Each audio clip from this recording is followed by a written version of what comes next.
Yes. Yes. Okay. Thank you.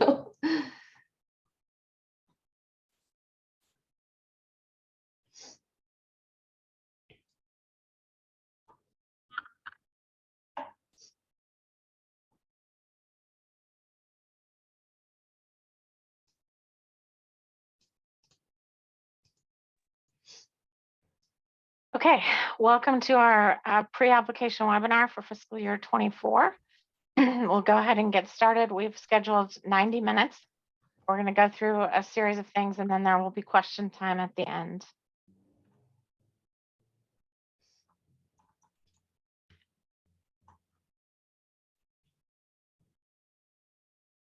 Here's today's agenda. Dana, did you want to cover that? Sure. Similar to what we've done in prior years, we just want to make sure everyone is familiar with, we provide an overview of our applications and eligibility requirements, kind of what the documents look like. Jessica will also talk about the scoring rubric that we have. Christina's going to go over more of the detailed information for each of the applications. We do have a new application this year, so we want to talk to you about that. And then we'll get into some of the post-application information, just again, for anyone who's not familiar, kind of what the award notification and getting the agreements in place and all of that. And we will have hopefully time for some questions. I'd also want to remind you, there's there'll be another opportunity to check in with us during our open office hours. And we'll be talking about a new process that we have as far as addressing questions so that we ensure everyone receives the same information. So with that, we'll just kind of move right into the meat of our webinar here. Okay, so the first thing we're going to go over is eligibility. One second. Okay, so for VOCA, similar, nothing has changed from prior years. So this also goes for State Bridge. So victim service organizations, public and nonprofit organizations, and as long as a component of that organization serves victims of crime. So we have agencies where they may be a larger agency, but they have a section of their services that assist with victims of crime. It is also required with VOCA and State Bridge that you use volunteers and they are used to support direct victim services. For FIPSA, again, similar to prior years, organizations who assist with victims of family violence, domestic violence, or dating violence and their dependents, local or public agency, private nonprofit organization, or it can be a partnership that you have with another entity. So it can kind of like work with both of your agencies. For state domestic violence grants, an organization that provides a safe house or refuge and a crisis line. So again, private nonprofit corporation of the state of Idaho, could be a public entity. And then no funds from state DV can go to batterer intervention programs. And a full list of the eligibility requirements are a part of the combined grant instructions that are linked on our website. For match, again, similar to this last grant cycle. So everything is waived except for FIPSA and state DV. So FIPSA is calculated at 20% and state DV is calculated at 25%. And as most of you know, it can be cash or in kind. And then that's something that we track quarterly within that workbook with your quarterly reports. This is just kind of a breakdown of how that match is calculated. For federal, you take your award and then divided it by 0.8 or 80%. And then the total project cost, that's what you calculate your match based on. That's where things can get a little confusing, is the total project cost. And then for match, it's just straight 25%. Okay, and now I'm going to switch over to the application and the Excel workbook. So 1 second.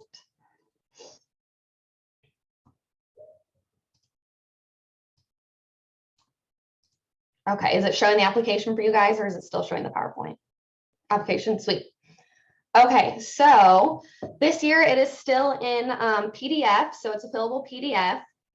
We really did not change that much from last year's grant application. We wanted to keep it pretty consistent. We felt like it was in a good place and covered all the main things that our agency needs to see.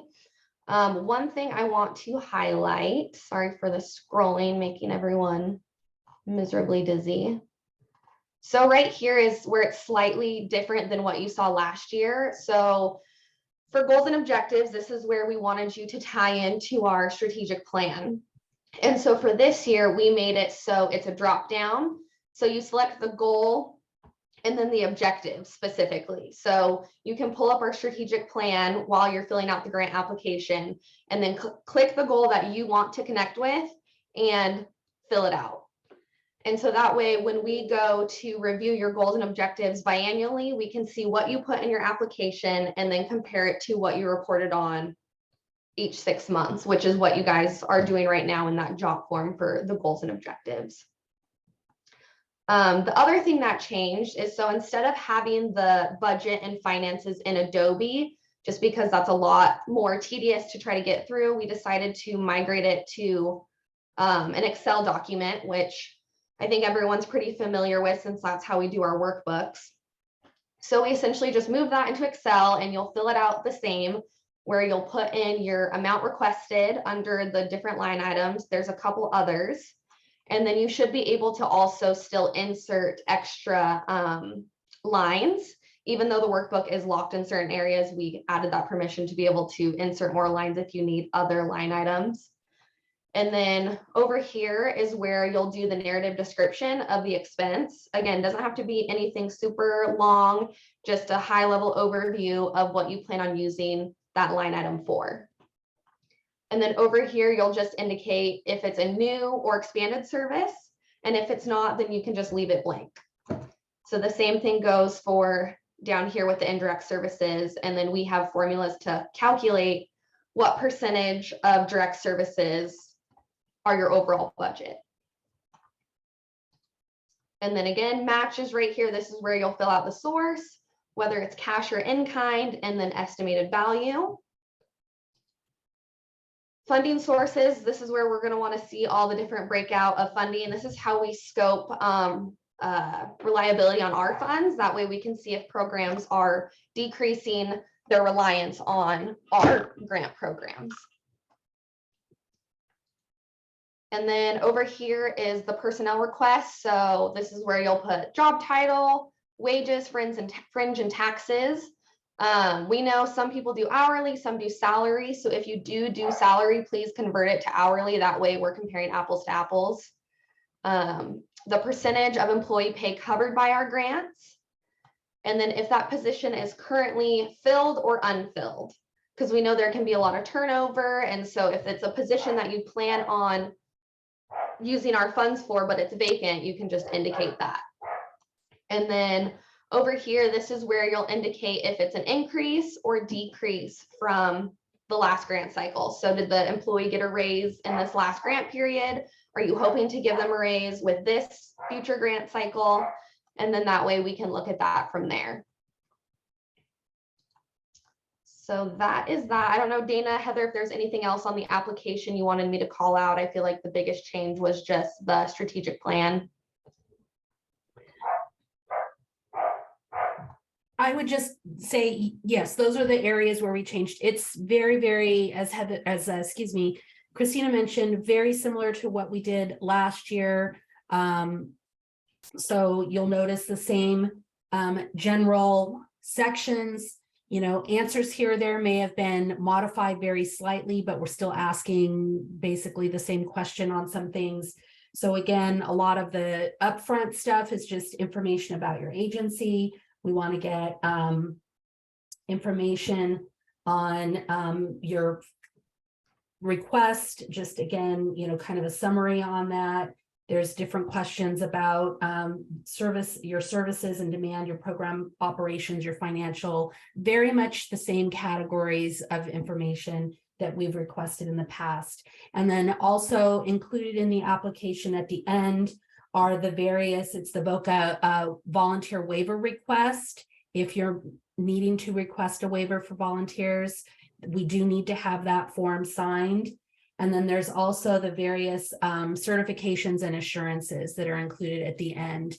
And there's a few where just kind of look closely, because there's a few where you need to check one box or the other. Those can sometimes get overlooked, but generally speaking, you're going to be signing once for all of those. But do read through those. And if there's a checkbox that you need to check one or the other, just be sure to note those as well. And Heather, did you want to talk about on the compensation? Sure. Are you able to, yeah. So this year we've done something new, and we've given you a tool that you can use or not use. In no way are you required to use this data. And I want to be clear that we understand that the data has a lot of limitations. But because we fund a lot of jobs around the state, we funded about 374 last grant cycle, and currently it's around 350 this grant cycle. Who knows what it's next cycle. But we have a lot of information on what Idaho Victim Service programs are paying staff for certain positions. And one of the concerns that we had as we're navigating this funding decline, there are some programs who have asked for, and in some cases received, an increase for staff in order to retain staff. And generally they will make a case like, we are paying X dollars for an advocate and we are at risk of losing this advocate because Starbucks or McDonald's or some other place is paying more than we can pay. So we want to increase by $1 or $1.50 an hour or whatever the case may be. So we have gone ahead and put together a summary of the compensation just based on the data that we actually have from current budgets. So we've done it by region and we've done it statewide so that you can see how the wages that your program pays compare to the statewide level and the regional level. Now, obviously there's big fluctuations in markets, and that's why we've broken it down at the regional level. We didn't think it was useful to break it down at the county level, particularly because we don't necessarily have data on which county an employee is based in, and there's some programs that operate in multiple counties.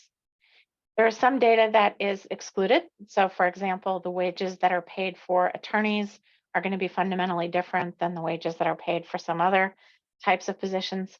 So what Jessica and the grants team did is request the program titles, and that's what we have here across the top. We don't have data on every type of position, and obviously some people may not fall cleanly into one of those positions, but to the extent that we had the data for these various jobs, we've provided it in this table. And the goal is so that everyone has access to at least one tool. And we want to make clear, and we put it in our strategic plan this year, even though we're navigating a funding decline, we recognize that wages must change from time to time to retain staff. There's value in retaining trained staff, and we recognize that. We don't want only sophisticated programs that already have good market data that can come to us and say we need to do an increase to be requesting increases. We want all programs to have a way to look at the wages they're paying and to request an increase if there needs to be an increase.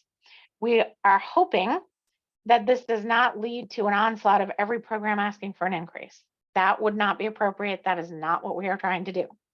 Some programs have already received, excuse me, an increase in the last cycle. And that's why Christina and Amy have designed the application so that you need to tell us when was your last increase. So we're not saying you can't ask for another one, but please be cognizant that we're trying to thread a needle here between navigating a decline in funds and retaining trained staff at our programs. So if you don't have another source of data, or if this source of data is useful to you, go ahead and use it if you're going to request an increase. You may also use any other data. So in the past, programs have come to us and said, we need an increase. Here's our data to support it. You can still do that. You don't have to use it. It's a new tool. We thought it might be helpful. We're interested in your feedback.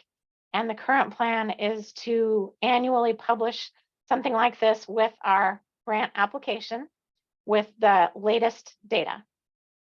So this data would be from January and February budgets of this year. So it should be the most current data available.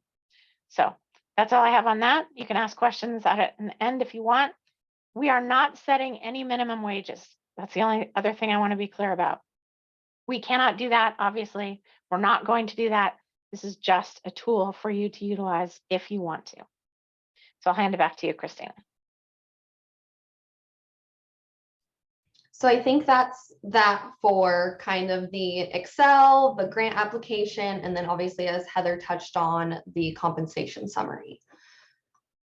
So let me pop back over here.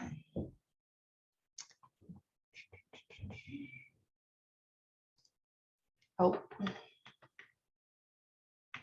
Being the screen share is not ideal. And so another thing is similar to last year, we had a separate state DV application. I'm not going to screen share that right now. It's on our website and it should be linked, but it's just a simple JOT form for agencies that want to apply only for state DV. So if you're planning on applying for 2 funding streams or all funding streams, you fill out the regular application. The JOT form is only for the state DV. And so if you have any questions on that, we can take those at the end. And then I will be handing it over to Dana and Heather. Okay. Heather, you go ahead and provide the overview and I'll get into the application specifics. Okay. So as most of you probably know, we have hosted an annual conference that we have put together for many years, and we have had to cancel it this year. One of the things that has been a real challenge for us as we have entered this new chapter of trying to make sure that we are compliant with all the requirements of our federal grants and put an emphasis on that compliance so that we can ensure that those funds continue to flow into Idaho and we can avoid any audit findings or designations of high risk. We do not have the capacity to run the conference. So what we tried to do in last year was hire an outside consultant to assist. We now know that that is not sufficient. So we've designed an application that is specifically to fund a training coordinator. Any program can apply to have a training coordinator hosted within their program. It could be a program that doesn't provide direct services and just does training. It could be a program that also provides direct services. The eligibility will be covered and it's in the application. But the goal of this is that someone that we fund, but is not based on our staff, would take over the responsibility of organizing the annual conference and also organizing some regional training in each of our regions. Last year, we experimented with having neurobiology of trauma training in the afternoon. We envision this year something a bit different where we'll have a day of training and a 2-day roundtable. But moving forward, the training coordinator would line up speakers and topics at those roundtables, line up speakers and topics at the annual conference in conjunction with our conference planning committee. It could be someone who is also doing something else. In other words, if a program wanted to say, hey, we have someone who's going to do 50% advocate work and 50% training coordinator work, that's fine. If it was someone who was just hired only to do this and they were part-time, fine. If it's someone full-time, fine.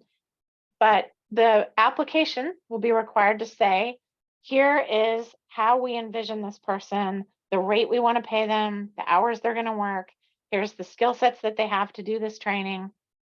We would expect to coordinate on the topics of training and things like that. So if you read the application, It's fairly detailed on the responsibilities, and we can answer questions about those either today through written submissions to our question form or in our office hours. So the goal is it's a brand new thing. Instead of funding for just direct services, you would file a separate application if you want funding for a training coordinator. So that's part one, is just that job. Part two is there is a budget that comes with it of $120,000. And that $120,000 is to be used to pay speakers, to rent facilities, to host the conference, whatever the hard costs are for providing that training. That's what the $120,000 is for. Now, we base that on both our available funding and also our knowledge of what it costs to host the conference. And it would be up to the applicant whether the conference is live or virtual. And it would be up to the applicant to line up a venue and things like that. We have a lot of free venues available around the state for our roundtable training, but obviously for something like a conference, probably there's going to be a facility fee. So the ability to budget and submit reimbursements for things that are covered is part of it. But I want to make clear you would receive, the successful applicant will have $120,000 to spend on hard costs related to the training, including speaker fees, and separately funding for salary for a training coordinator. So hopefully that's clear, but ask any questions if it's not, and I'll hand it over to Dana for some more detail on the application. Okay, so if we can pull up the announcement, if you have that ready to go, Christina, for the training coordinator. I just wanted to kind of Yeah, 1 second. share some of that. First, it is VOCA funding, so the eligibility is the same as what we have for VOCA. That's how we have funded our conference in the past. So, and the application deadline is the same. You can see where we've listed a couple of different VOCA sources. Again, the budget that Heather just mentioned, eligibility just outlined there. The overview just kind of provides information about, again, who we are, what we do. Then it goes into the purpose, which Heather just provided kind of a summary of that, why it is that we're looking to fund this position. And then it also includes, if you scroll down a little bit further to the scope of work, you can see where we've kind of in narrative form tried to share what it is that we're looking for through this position. That again, we're looking for someone who can develop, arrange, and implement professional development training for, and it's, you know, victim services staff, as well as those who are other stakeholder agencies. So think about the conference and who attends that. You see a wide variety. You see folks from law enforcement, from the courts. You see counselors, victim services providers. We see some of our offender intervention program providers as well. So those are essentially, you know, kind of the stakeholders that would be involved in the various training activities. We do see this as working in collaboration with our agency. So we're funding a position, but there still will be collaboration with ICD-BVA when it comes to, you know, training topics and vetting various speakers and that kind of thing. So, you know, we would definitely still be engaged. It's just, this is really helping to have someone who is dedicated to really working on this, because we found that with our small staff and everything else, it's been very difficult to manage. So, so the announcement and instructions, you know, again, covers the scope of work. It goes into, if you scroll down a little bit further, you'll see that there are some bullet points in terms of the types of things. And this is certainly not limited to only these things. We've just included the areas that, you know, having done this work, we recognize are some of the key, you know, activity areas. As Heather mentioned, determining whether it's in person or virtual is really up to the program, and you can indicate that in the application. But there's a lot of various work, obviously, in advance of planning the conference. We would anticipate still continuing to have a conference committee. That has been very helpful in the past in terms of program and content development. So I'm sure that those who have previously served on the conference committee would like to continue in that capacity, as well as any additional folks who would want to join into that. So we've again listed some bullet points there, as well as some bullet points for the regional roundtables and the training that we would offer as part of that. Again, we use the regional roundtables to also share our own information, ICDV information, but we certainly want to continue having a training component. And so again, there would be collaboration between our agency and the subrecipient who's awarded this funding to work that out. And then there can also be other webinars or training. There may be some very subject specific items that come up that would be nice to do some additional training, again, whether it's through webinar, in person, but there's other training that we could do. Maybe it's on a quarterly basis, again, to be determined, but we wanted to include that as part of this as well. So continuing on, I won't go into the specifics, but this document also shares information, detailed application instructions, similar to what you see for the combined application. It's pretty straightforward. We'll jump over to the application in just a moment, but pretty straightforward. And because these are VOCA funds, we have some of the same certification and assurances that need to be signed. So Christina, if you don't mind switching over to the app, I'll just kind of breeze through that. Let's see. So also a fillable PDF. If you have any issues or concerns technically with the PDF, feel free to reach out. That's not one of the areas that requires a formal submission in the questions. If you just are having some sort of technical glitch with it, just let your grant manager or myself, just let us know and we can help with that. But we do want to ask some of the same information up front in terms of who you are, what you do, how we contact you, where to find you on social media, and if you're currently funded or not by ICDV. And then we really get into more of the meat, which is, trying to gather from the application any event planning and or training experience that the applicant has. So we're looking at, whether they've attended our conference. It's helpful, obviously, if the applicant has, so they're familiar with what has been done previously. So if you've attended, if so, how many years? We'd like to understand why there's an interest in submitting this application and organizing training, statewide training.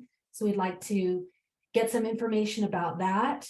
We also want a little more, detail about your experience or the applicant's experience planning conferences and or training events, and to provide some detail on that. That's going to be important to let us know. If you have done that, please, share with us, maybe not just what you did, but what was the title, when was it held, information like that. How many attendees? Again, it just gives us an understanding of the nature and scope of the training. And then also, if your organization, we'd like to know if the applicant has put together any original training content. So oftentimes it's a matter of bringing a trainer in and sponsoring that and hosting, but if the applicant has actually developed any content that they have shared as training, it's helpful to understand that as well. And then if there are any links available to either written or recorded information on that training, it's helpful to include that as well so that we can take a look at that. We also would like to get an understanding from the applicant of any training topics that they believe would be important. for the state of Idaho. Maybe there's some things that the applicant has heard about that hasn't been offered previously, or maybe we need to take a deeper dive into something. Please feel free to share that as part of the application. And then also, because we're reaching out to a number of different stakeholders to these training opportunities, it's important to understand if the applicant has those relationships already. So we're asking a question about coordination and collaboration with various stakeholder groups. And we've given just examples of who those might be. And again, they pretty much mirror those who are attending our conferences and other roundtable training activities. It's helpful to also provide any references. So question 9 just asks you to share any references for any prior training and/or event coordination experience. And then also, this is kind of going to be a two-part process, a little different than what we do for our regular combined application or other funding applications. We will evaluate what we receive in writing through this application, and then there will be, and it will be scored. And then for applicants who receive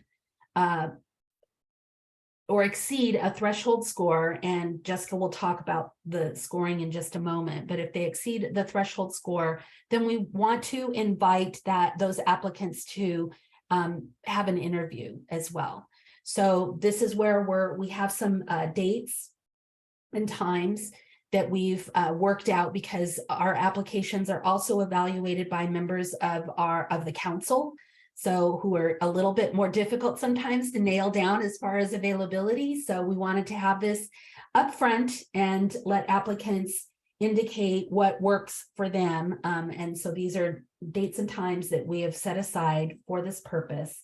And again, there'll be a set of questions, and every interview, it'll be the same questions for anybody who's interviewed. So just to make sure that, again, everything is fair and balanced. And then the last section, very, very simple. We didn't even need an Excel spreadsheet for this, is really just what is being proposed for that coordinator salary. And so we're just asking you to share the number of hours per week. And as Heather mentioned, it could be part-time, it could be full-time, it could be someone who is a full-time employee, but they're going to dedicate a certain number of hours to doing this work. And so they're combining and doing maybe a couple of different functions for the agency.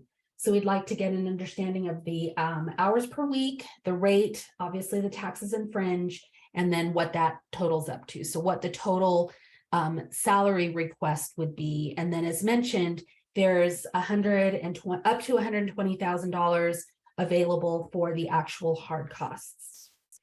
And then beyond that, it's really just the various certifications and assurances, again, very similar to what you see in the combined application. So that's pretty much it. It's pretty straightforward. Not a whole lot of questions, but that's what we're looking for with that. So moving on back to our back to the PowerPoint. Sorry, Christina. Oh, you're good. Okay, so I'll go ahead and turn it over to Jessica, and she's going to talk about scoring criteria and across the board. Kind of, she'll go over the rubrics that we have. Sorry, Christina, will you start on the PowerPoint? And before I start, hello everyone. I'm coming at you live from our new office space. So if you look behind me, you can see the cubicle farm. There's 3 sections to score the rubric for the application. There's a council scoring section, a staff scoring section, and potential bonus points. Council scoring is very straightforward, similar to last year. We'll go over it in detail on the attachment. Staff scoring, again, very similar. There's 2 new items I'm going to highlight and give you guys a demonstration of, and then the bonus points too. There's a few other options, but there's 2 I want to call out. So, Christina, you want to go to the PDF, please? I encourage you to follow along, and then again, we can chat about questions later. Very similar to last year, purpose of request, the explanation of your request. Something new we're asking is the ICD VBA project budget. Again, some programs are very large and do multiple things, and we fund maybe a certain small project within that larger organization. So we want to call out that specifically. Again, similar to last year, reliance on funding, the result if the request is denied or reduced. This changed a bit last year on the application. We had to indicate in the checkboxes what would happen. Not surprising, most people checked everything and had very similar responses. So we've amended it a bit this year to a more narrative form to really please give us data and information on what will happen if a request is denied or reduced. Trauma-informed training and the strategic plan. Again, that's a little different than last year with that drop-down option. I think that'll make it easier for you to fill out and complete the application and for us to score as well, or not us, I'm sorry, council. How does your demand exceed capacity? Similar to last year. Succession plan and collaboration. All of these are very similar to last year in the bulk of the council scoring section. Fiscal management, again, is a lot of that is that Excel sheet that the grant managers put together that we ask for direct services, budget item descriptions, newer expanded services, those types of things. Very similar to last year. We can keep scrolling. This is where there's some changes. In the staff scoring section, two items I want to call out are the regional needs score and the demographic program score. Christina, will you pull up the data dashboard, please? So this is not public facing yet, but I'm giving you a small preview. As we've talked about, we're working with the Statistical Analysis Center and some other partners there, specifically their planning and grants team at ISP to build this data dashboard that will help us do a few things, but one of which is to combine various grant program data in the state into one central place and overlay that with publicly available census data and crime data from NIBRS. So if you go to agency service area, Christina, it takes a second to load. On the far left, you see agency need score, and there's all of our programs listed. This score is calculated using census data that relates to our underserved victims of crime definition. So in the bulk in the middle, you see some demographic items like age over 60, under 18, disabilities,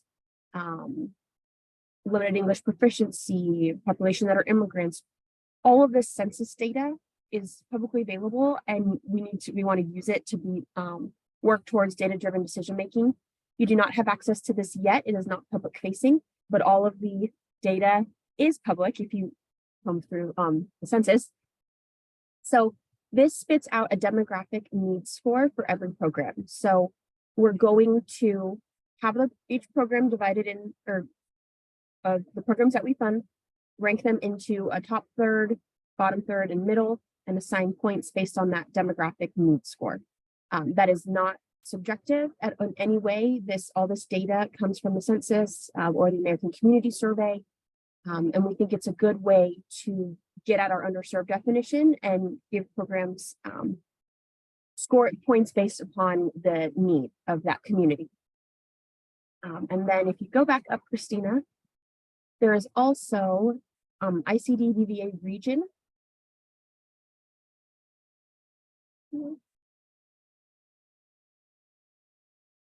There are also need scores for a region. So they're part of that staff scoring section. We will also rank regions, and programs get points based upon how as on a regional level they. Oh, yeah, they still have a lot of palettes. Someone is unmuted. So those are those two new things, and there's very small points allocated. Christine, if you go back to the rubric, please, to these because it is new. And again, this is just trying to get at where are the places in the state that really have a really demonstrated need that we can support with data. So programs will get a regional needs score as well as a demographic needs score. Similar to last year, administrative performance Every program has a risk assessment, so that score translates to points and then match. Now for the bonus point section, there are two I want to call out. One is geographic isolation. A lot of programs say they're rural, and we know you are, and you maybe claim to be rural and perhaps you're not. There is a tool that we are required to use for FIPSA that tells us if a program is considered rural or not. So Christina, will you go to the CMS in my rural hub? This is public, and this is what I have to check every year when I submit our FIPSA report. I have to run each program's address through the tool on the left, and it will give me a report. So Christina, if you just want to put in our address, 450 West State, and you'll have to do Idaho. So if you click Run Report, and then scroll down, there's many ways to be classified as rural, and if you keep going, here, program eligibility, the CMS Rural Health Clinic RHC program, as you can see, our address in Ada County is not considered rural, not surprising. So if I were submitting a FIPSA report and we were a funded program, I would indicate that we are not rural, we are considered urban. We want to be standardize this this year, so every program will get points for geographic isolation if they are considered rural based upon this tool. There's some areas, for example, Twin Falls is one where in some ways you can be rural, some ways you cannot, but if we just use the address that the program is based in and use the FIPSA required program eligibility, then it's standard for everyone. So we'll use this. If you want to go back, Christina.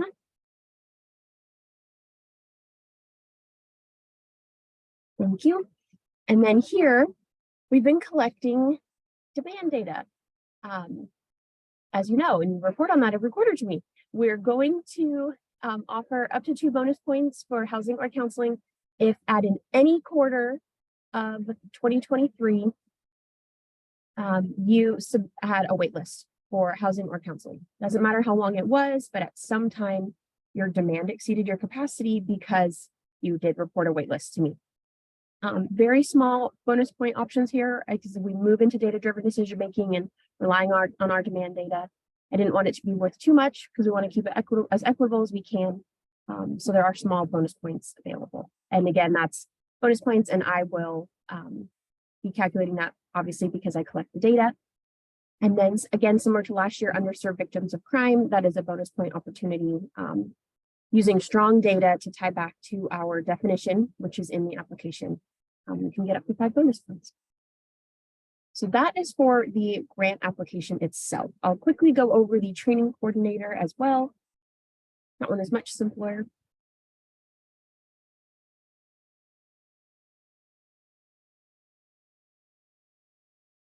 There is up to 30 points awarded in that part 1 application score.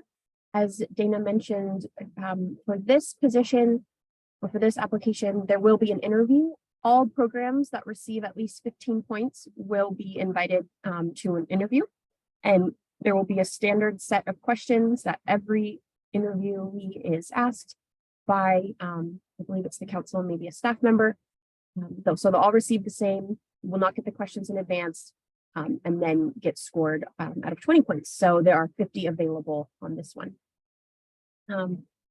Very simple. You can go through how long has the organization been in operation, past attendance at the conference, organization interest, event planning experience, developing content, training topics, collaboration, and then of course references.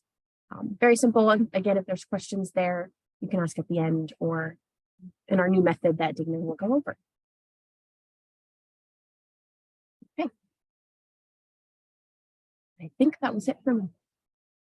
Now, Heather will take over. Yes, so we had a lot of programs that wanted to know examples of good and bad answers. And so I've taken some fiscal year 23 answers, particularly on succession plan. I considered using some of the other questions, but to the extent that those have changed slightly, for example, on how you advance the strategic plan, I thought it would be most useful to just focus in on the succession example. So on this question, there was a 0 to 3 points available. It was question 6 on last year's application.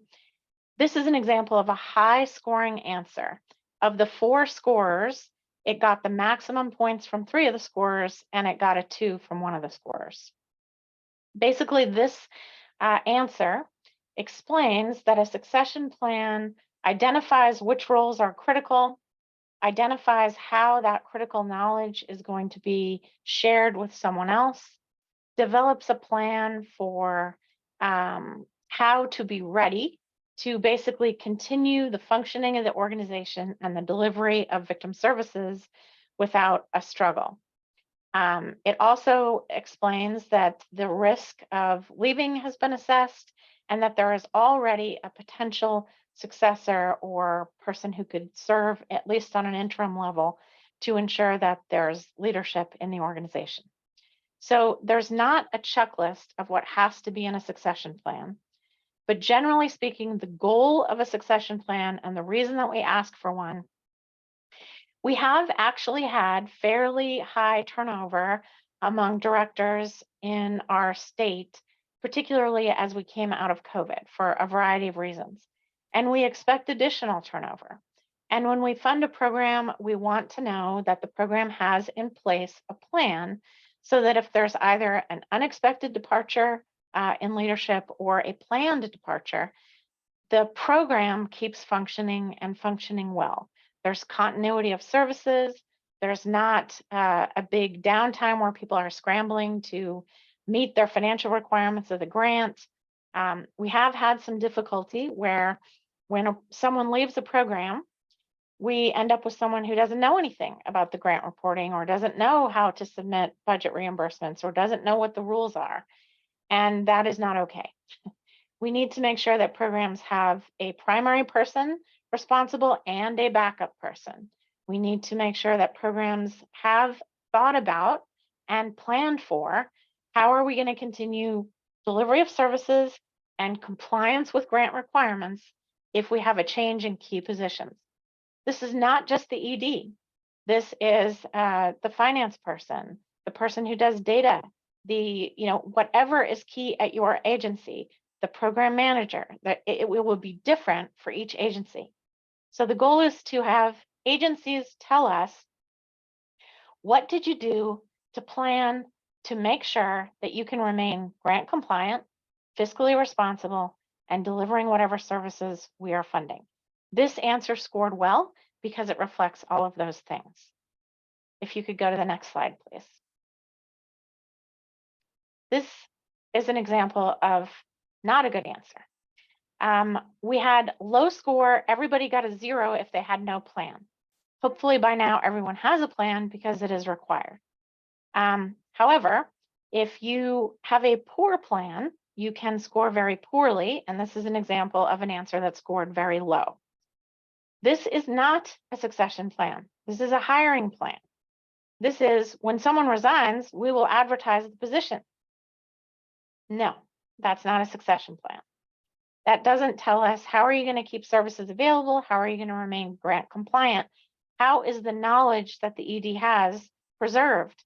Is it in a desk manual? Is someone else trained as a backup? What are you going to do in order to make sure that your program continues? So all this does is say when we have an opening, we'll advertise and we'll vote for a new person. That is not a succession plan. That is not going to score well.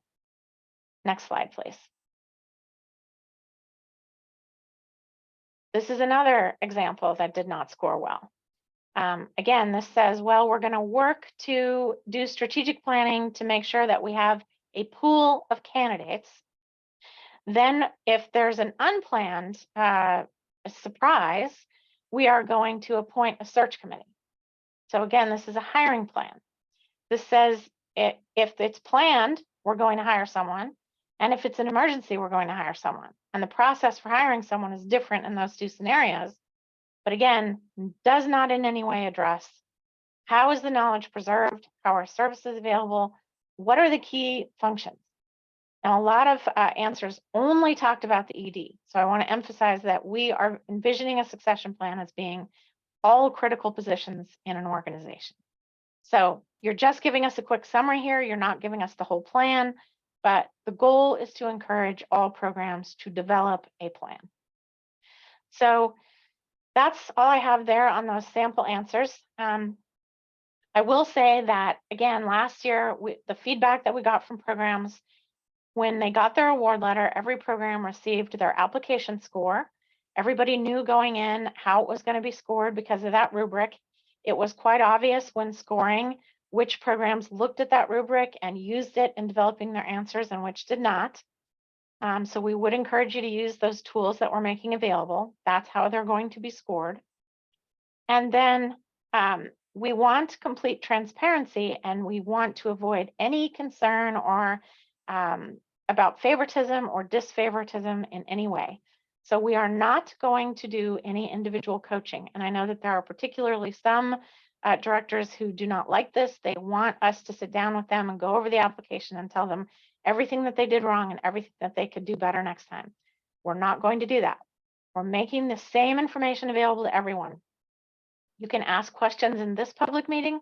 You can ask questions in our forum that Dana's going to go over. You can ask questions at our meetings that are open to the public for open office hours, but we will not give you any individual coaching on last year's application or this year's application. And we've written that into policy. So moving forward, everyone has access to the exact same information. So that's all I have on that. And I would turn it over to Dana.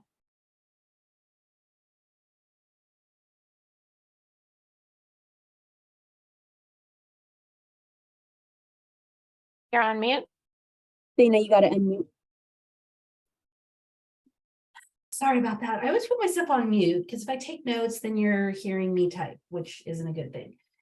And then I forget. So anyway, the next slide you can see just reiterates our application deadline of June 2nd by 5 p.m. That is the deadline for the combined application, training coordinator, state, all of it is due by June 2nd at 5. With the exception of the state DV application, which is available on JotForm.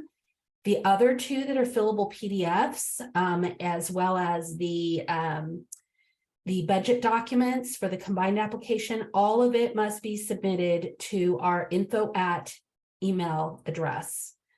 So please be sure to get those in to that email, and then get those in by 5 p.m. And just moving on to kind of what happens after that, so you can kind of see how that works.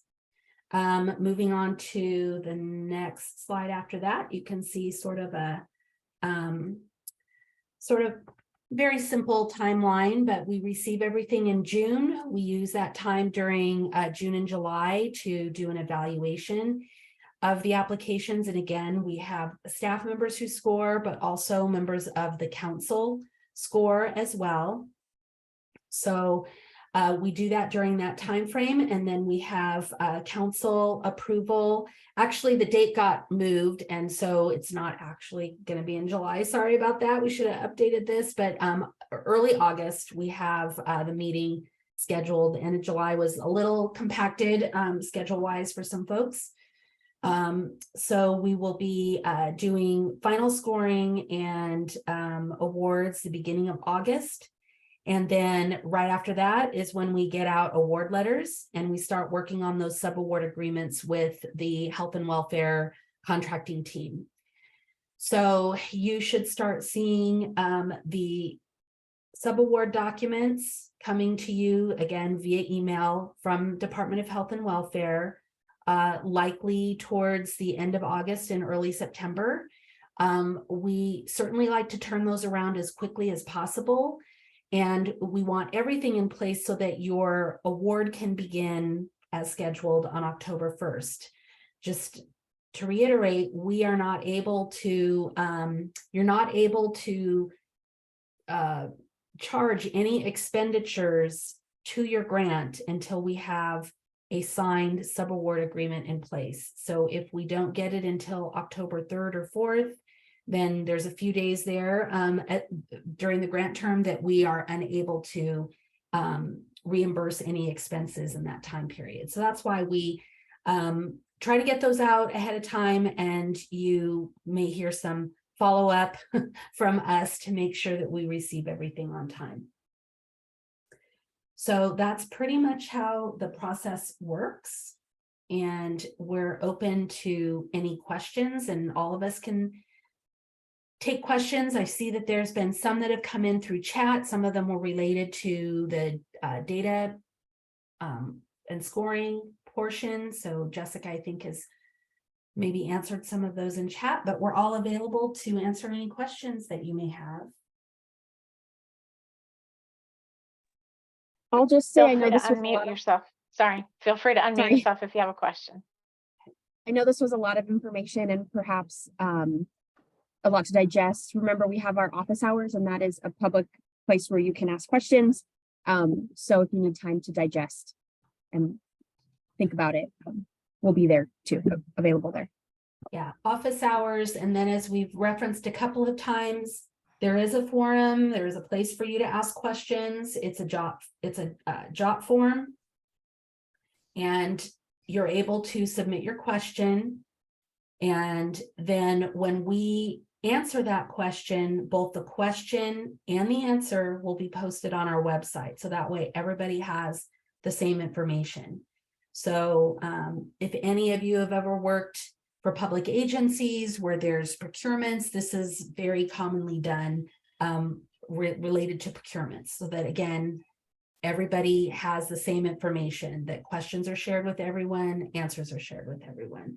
So please use this if you have any questions that are not specific to some of the technical aspects. Again, you're having difficulty with the budget form, or there's some difficulty with the fillable PDF. We can absolutely address those. But if you have some other question about content, or a question included in an application is you're unclear maybe as to what it is that you need to include in that, that's a question I think you would want to pose using this format here through JOT form. And all of these links are available on our website.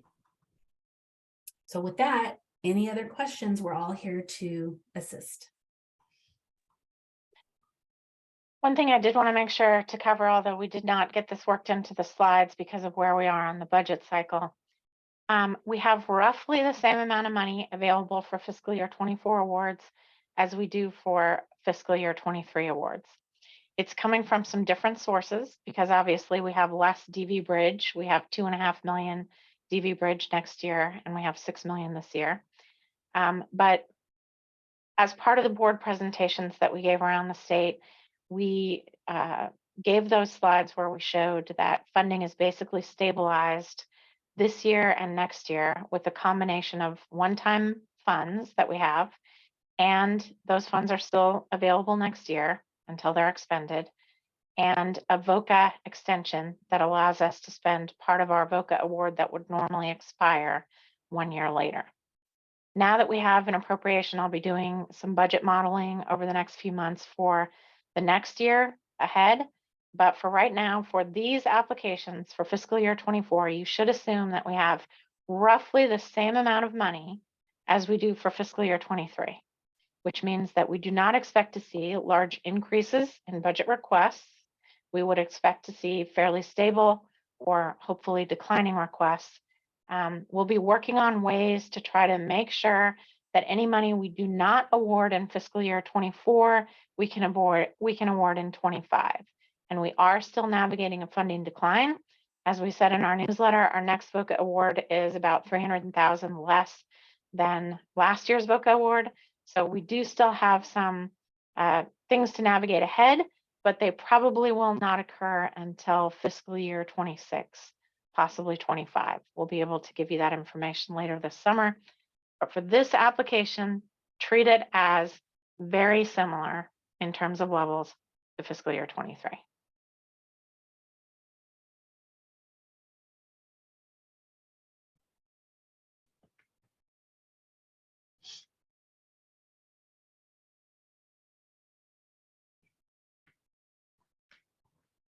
I think we got most of the questions answered in the chat. If not, feel free again to unmute yourself and ask.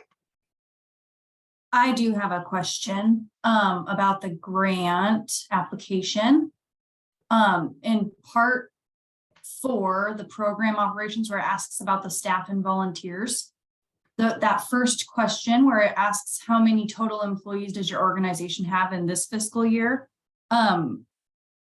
We had a staff member leave, so we have had 11 throughout the year, but then so now we have 10. So I just didn't know if you guys wanted the full number or if you're wanting just our current number, including people that have left. Let me pull that up really quick. I believe we ask like for total staff and then also like total current staff, if that makes sense. So like how many positions are there and then how many are currently filled. So kind of similar to that request sheet where it says like filled or unfilled. No. It says how many total employees does your organization have in FY23, including funded and non-funded, and then it asks how many employees are funded by ICDVBA in the current grant year FY23. So again, I just don't know, would I be putting 11 because we had 11 at one point in time? Or one of the positions was absorbed, so would we put 10 because that's what our current number is? I would say 10. I mean, Yeah, if it's been absorbed and that's currently what you're operating with, and that's what you Okay. need to use going forward. Okay, all right, sounds good. And then I just, for clarification, that next question set for the proposed FY24 staff, this on the application, that second question within that is the same question as that first section. It asks again, how many employees are funded in full or in part by ICDVBA in the current grant year FY23? So that are you? is a typo and it should be FY24. So Okay.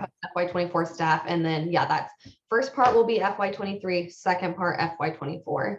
Okay. Sorry Thank about you. that. We look at it and we probably look at it too much and we miss things.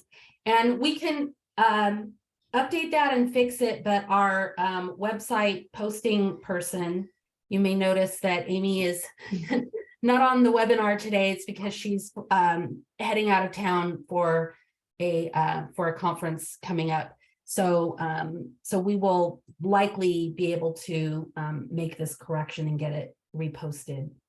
Not today, perhaps, but early next week, we'll get it done.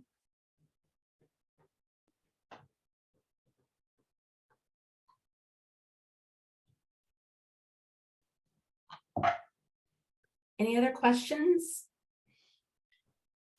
I answered a little bit in the chat, but to make sure everyone understands with the amendments in the originals, when we did our original funding decisions for fiscal year 23, we had anticipated needing to use some money for operations and administration. The basic rule is that 5% of every federal award can be used to fund operating expenses, training, conference, staff, things like that. We ended up this year receiving some general funds for the first time ever. And so we didn't have to use as much of our grant funding for staffing. We could use some of our general fund. We also ended up canceling the conference. And we also ended up receiving some guidance after the fact that we should not use DV Bridge Fund for staffing. Originally, we were told to go ahead and use a set aside of that DV Bridge Fund for staffing at our agency, and it turned out that the recommendation changed. So because of all those changes in conditions and circumstances, we took every available dollar that we could and made a supplemental funding available. That's the equivalent of when we have told you before that everything that we do is based on the initial budgets. And then typically throughout the year, we will work with agencies to address any unplanned needs that come up. Or if we end up with extra funding or one program doesn't have the ability to spend their award, maybe they lost an employee, haven't been able to rehire, they have funds to revert, and there's another program that desperately needs those funds, we work on rebalancing throughout the year with the goal of making sure that we never revert any federal dollars and we get all available funding out to programs. But your original ask should be what you forecast you need for the year, absent a change in circumstances. So if that needs to be different this year because of some factor, you need a difference in 24 than 23, go ahead and explain that in your application. Then clarification on feedback on last year's scoring.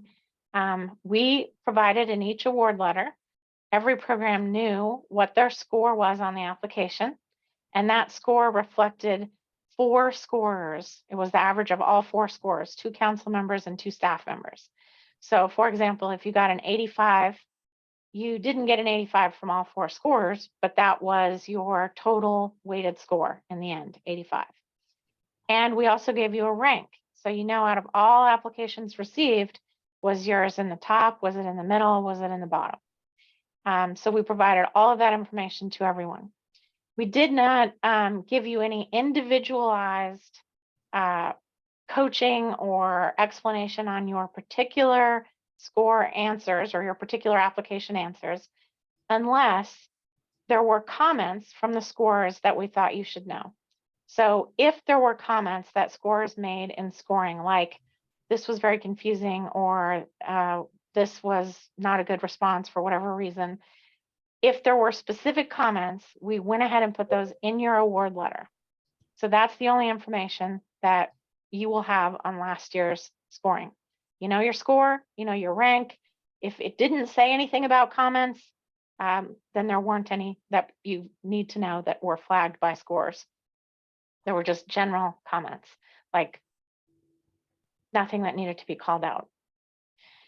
Again, I understand that everyone wants to do well, and we appreciate that, but we want everyone else to understand that it's very important as we navigate a funding decline to maintain integrity and fairness and have everyone have access to the same information.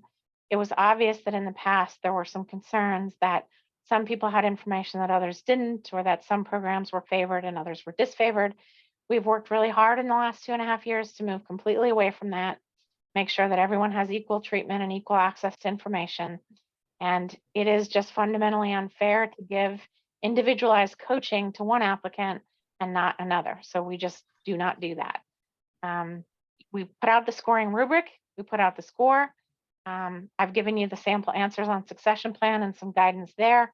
If there are other questions that you want to ask about last year's application or this year's application, either ask them today, ask them in writing on the form, or ask them in the other public meeting or open office hours.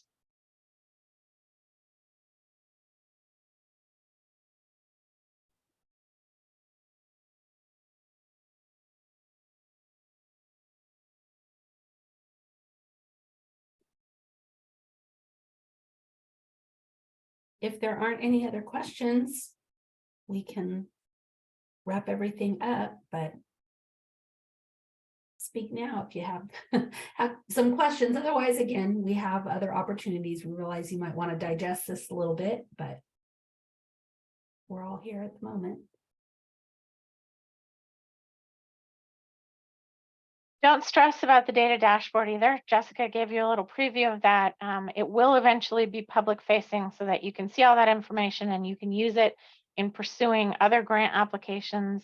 But it only contains data that we either get directly from you as part of the data you report, or census data or other publicly available information.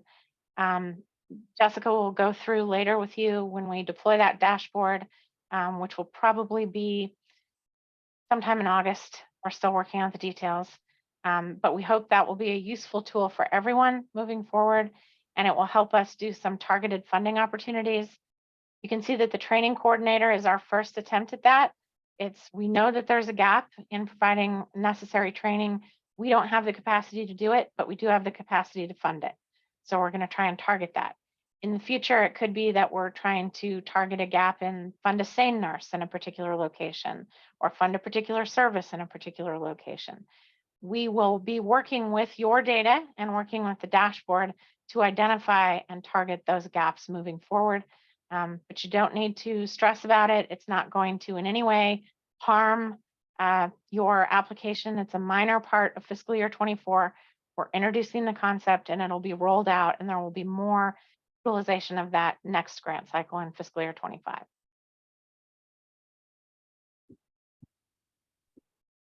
I have a quick question. The compensation summary spreadsheet, is that based on all just the dollar value, or is that all of the compensation packages such as healthcare, medical, dental, vision, retirement, all that kind of stuff? How did you score in that to figure out those numbers?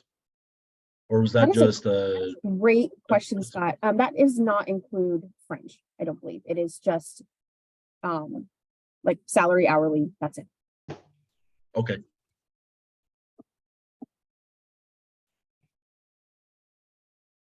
Meg, I see your question about additional office hours. I believe, are we every month, team? I think so. Every second Tuesday. So there'll be one April 11th and then the second Tuesday in May, which is like the 9th, I The believe. 9th. Mhm. Yes, I see it on the calendar. And even without the application, we still have those open office hours every month, every second Tuesday. So even outside of the grant cycle, you're more than welcome to hop on then and ask us any questions you have. We have some There's some regulars you'll see Yeah. always there with us, but we welcome we everyone. love to chat with. I was gonna say, if you want to see Scott And Holly. and Holly, yeah, Mhm. have a chat. Office hours are at 10 a.m. This reminder's in our newsletter, and the link is always in there as well. And I believe it's recurring, so you should all have it 10 a.m. on the second Tuesday. And we're also putting it on the website so that if you don't get the newsletter or you're a new applicant and you don't know about the office hours, that information is there and available to everyone.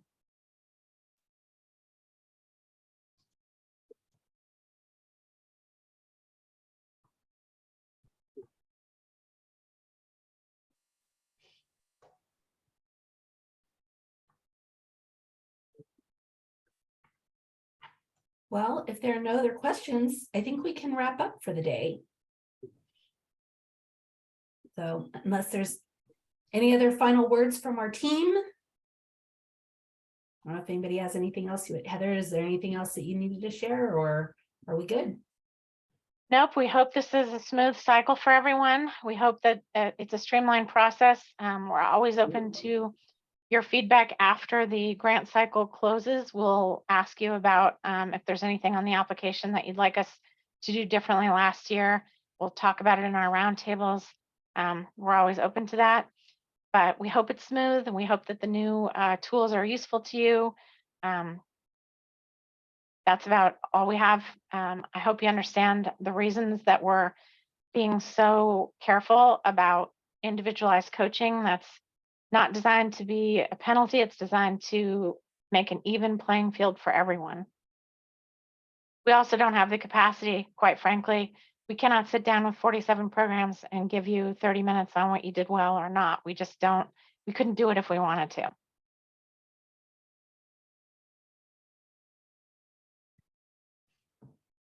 Okay, well, thanks everyone for joining us today. We appreciate you participating, appreciate your questions, and good luck with your applications.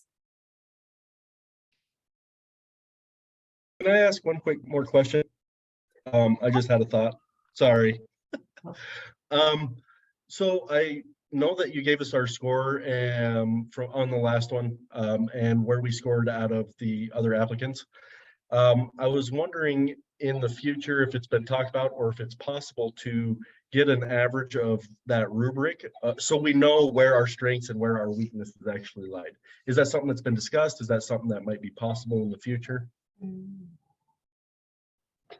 It hasn't been discussed. We can talk about it internally. I think it comes down to a workload. It's quite a lot to be able, as you know, another thing we've included in award letters now is your past funding. And we did that so that you could see that even though the amount of money that we had changed dramatically over the past few years, your individual portion did not. And as things change with our change in rules and our deployment of the dashboard, and last year, one of the changes that we made that was significant, and it turned out to be very helpful, was asking programs to tell us, where do you provide services? So that instead of just taking money out of, a particular regional bucket under our old funding formula, if we had a program providing services, for example, in 2 regions, 60-40, we took 60% out of one region's budget and 60% out of the other region's available funding. We also created the statewide bucket last year for programs that provide statewide services. Those 2 changes enabled us to fund programs in regions where we wouldn't have been able to fund before under the rules that we had before. So, but with each change, programs fear what will happen to my funding. So we're trying to provide, here is historical context and now, so that you can see where it's going, and hopefully that will allay some of that concern. We added the score because I felt that that was fair for programs to know. We added the rubric, we added the ranking. I don't know that we have the capacity to also rank each and every question and give you all of that. I think that's probably more than we can do.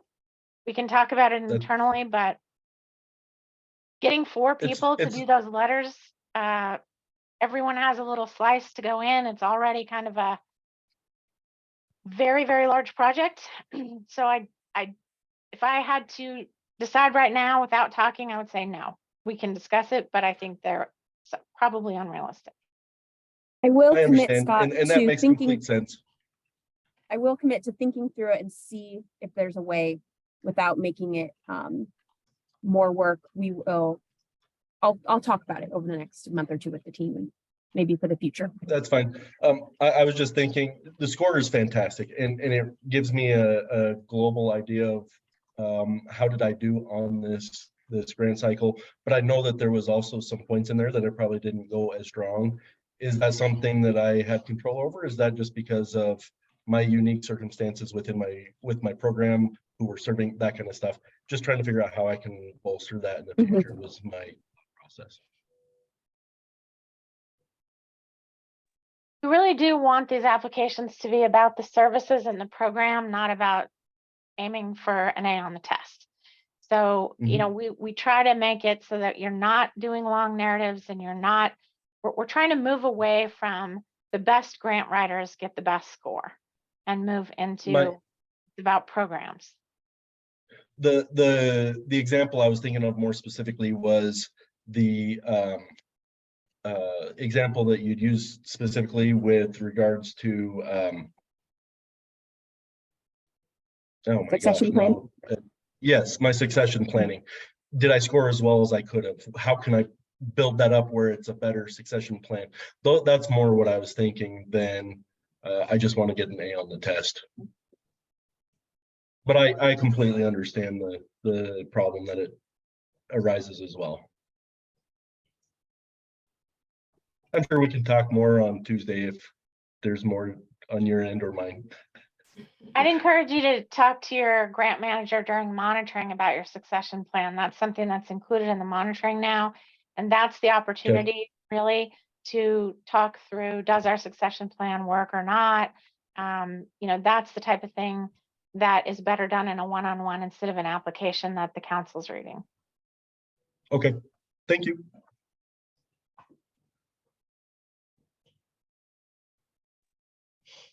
Becky, did you have a question or did it get answered? You came on and on. I think she might have been waving goodbye. I was waving goodbye.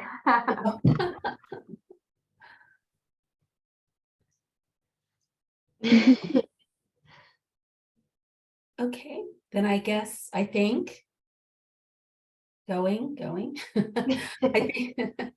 I think we're finished for today. Again, thank you, everyone. And maybe we will be seeing you in our office hours the next couple of months.